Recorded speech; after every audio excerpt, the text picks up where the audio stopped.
मुंबई पुणे महामार्गावर भीषण अपघाताची मालिका सुरूच आहे। आज सकाळी 9 वाजता राष्ट्रीय महामार्ग क्रमांक 4 वर वावंडळ हद्दीत भरधाव कंटेनर मोकाट जनावरांना वाचवताना उलटला आणि रस्त्याच्या दुसऱ्या बाजूला जाऊन कंटेनरने टेम्पोला जोरदार धडक दिली।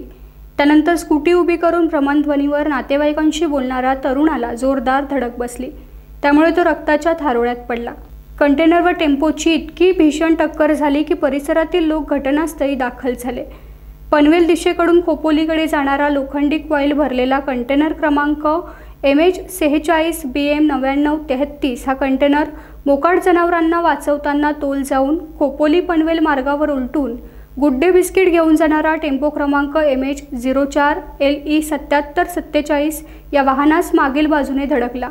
त्यामुळे टेम्पो पलटी झाला आणि त्याच ठिकाणी MH46 BJ 241 या स्कूटीला उभी करून बाजूला भ्रमणध्वनीवर बोलत असणारे राशिद राजपूत यांना जोरदार धडक बसली, त्यामुळे ते रक्ताच्या थारोळ्यात पडले।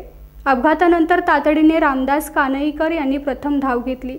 लगेच हेल्प फाउंडेशनचे हेमंत गीत, टाइम्स प्रतिनिधी अर्जुन कदम, उपनिरीक्षक शिवाजी जुंधरे, पोलीस धुले, गणेश पवार, उपनिरीक्षक ग.ब. हाले, सामाजिक कार्यकर्ते नितीन मालुसरे यांनी मदत केली।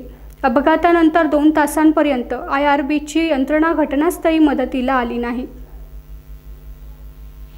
टाइम्स डिजिटलला लाईक करा, शेअर करा, सबस्क्राइब करा आणि बेल आयकॉन दाबायला विसरू नका।